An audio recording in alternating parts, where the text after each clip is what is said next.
Okay guys, I'm having to do this from my phone because my iPad died, so just bear with me here. So this is called indirect measurement.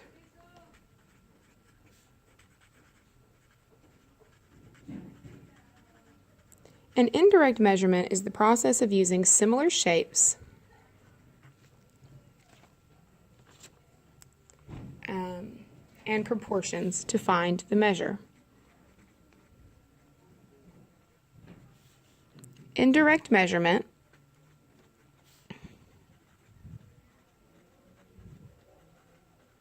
can be used to find the measurement of objects that are too difficult to directly measure, such as the height of a building or a tree.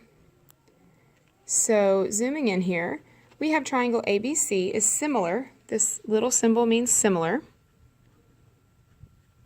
to triangle LMN. We're going to find the unknown measure of the triangle, and we're going to do that by setting up a proportion. Okay, so starting out here, we know that side, this line right here means side AB, right here, side AB, is similar to one of the sides over here. To figure out which side, we look up here at our information. So AB goes with LM because they're the first two letters.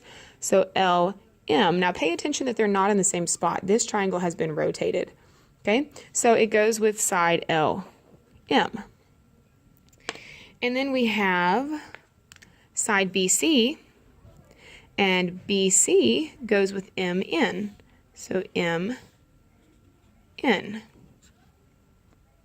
then the last one is side AC, and AC goes with LN.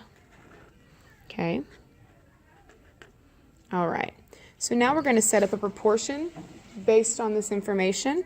So side AB goes with LM, and side AC goes with LN, and we make them into proportions. So this is the smaller triangle, this is the larger triangle, and then these are the corresponding sides. You can never crisscross that information. It always has to be horizontally and vertically aligned.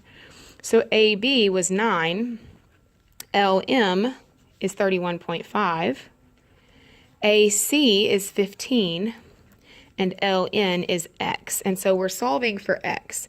So we can use the scale factor or cross multiply and solve for the length of the missing measure. In this case, we're going to go ahead and cross multiply. So we're going to say 15 times 31.5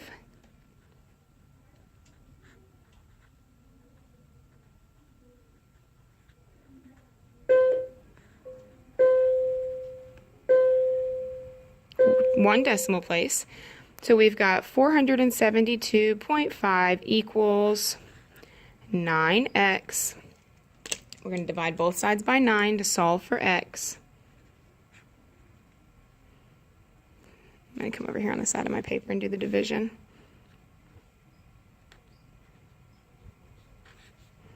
Nine can go into 47 5 times, that's 45, leaves me 2. 9 can go into 22 3 times, that's 21, that leaves me 1. 9 can go into 15 1 time, that's 9, that leaves me 6. And 9 can go into 60 6 times, that's 54. And so we're just going to leave it right there at 53.2. So let's just call that 53.2 centimeters. Oh, sorry, you can't see that. 53.2 centimeters.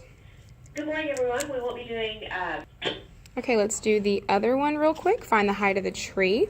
So we've got a 6-foot tall person and an 8-foot shadow, a 24-foot shadow, and we don't know how tall the tree is. So we're going to set up the proportion to show the relationship between the actual height and the length of the shadows. So the actual height of the person is 6 feet. The actual height of the tree is X. The length of the shadow of the person is 8 feet, and the length of the shadow of the tree is 24 feet.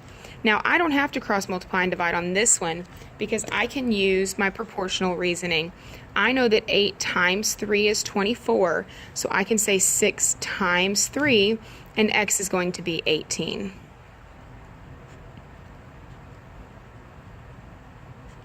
Okay, so my scale factor is 3.